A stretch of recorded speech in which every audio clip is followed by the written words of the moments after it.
Bloomberg Audio Studios. Podcasts, radio, news. The Stock Movers Report, your roundup of companies making moves in the stock market, harnessing the power of Bloomberg data.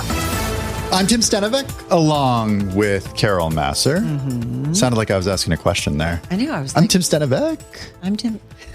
I'm Tim Stenovic. What is it from Anchorman? Anchorman. Yeah, San Diego. I'm. What was it? I'm Ron Burgundy. Talia helped us out. Talia, thank you. Thank you, Talia. Man, Tuesday brain. I'm Tim Stenovic, along with Carol Masser. Let's take a look at some stocks on the move today. We're joined by Bloomberg News equities reporter Jordan Fitzgerald. She's here with us. Jordan, you got a lot to choose from, starting with Tesla. It has not been a boring day, and if there's something to say on Tesla, someone on Twitter is certainly saying it. What are you saying about Tesla? Tesla closed down about 4.5% today after the company announced these long-awaited, allegedly affordable versions of its Model Y and Model 3 cars. And it just didn't seem to meet the cut. Investors were a bit disappointed by just how little the discount was.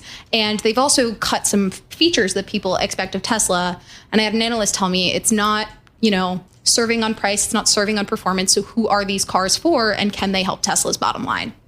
So interesting. We had a great discussion with Steve Mann on our program today. Check it out on our podcast feed if you missed it. He's Bloomberg Intelligence Autos analyst. And my question to him was like, okay, are they selling these at cost like Jeff Bezos did with the Kindle initially to get people to buy the books because that's high margin? So if are they going to be selling the autonomous driver software and stuff? And he said, it's not just Tesla. That's like the ultimate thing. Services would be really great for any of these companies. Yeah, and Tesla is really just looking for cash to fund its broader ambitions. Like, Tesla wants to be more than an EV company. It wants to, build robots that you keep in your house. It wants to be your go-to robo-taxi.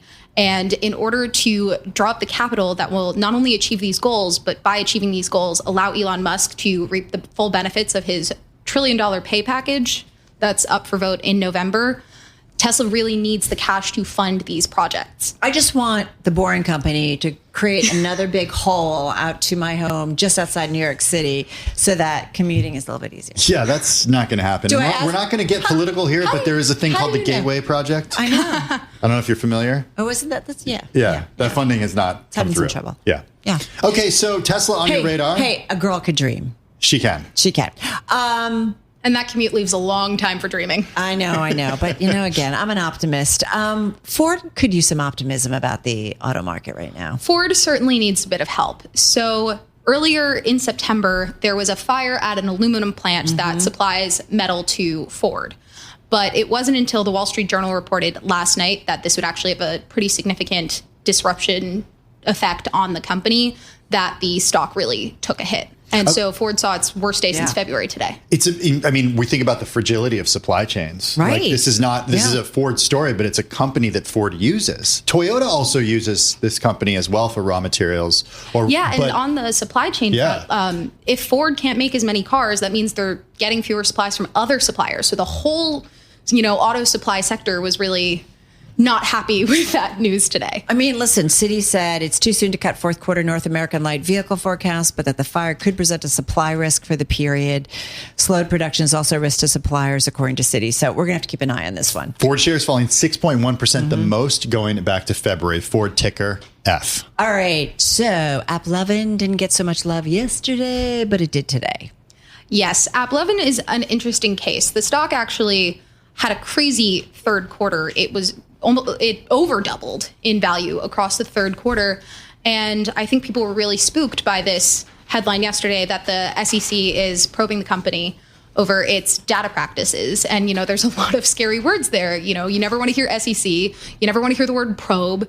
You rarely want to hear the word lovin' without a G.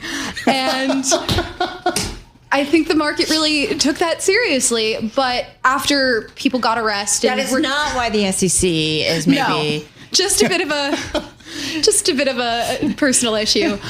But after people took a step back and remembered that AppLovin had this giant surge over the past few months, there's actually a lot of strong fundamentals left with the company, and people saw a dip and they chose to buy it. Well, you also had an analyst coming out, right, and talking about, was it Citi that talked about it, and basically said buy on the weakness, and they talked about things that like the regulator SEC has not officially accused the company of wrongdoing, right? So there's some things. Innocent until proven guilty. It's an accusation. It's not an allegation. Yeah, there's no 8K filing, right? So maybe the firm does not necessarily view the probe as a material risk, right? So that's what we got from Citi. Jordan Fitzgerald, she is Bloomberg News equities reporter, and she will also consult with you on the name of your company. Right, AppLovin without a G.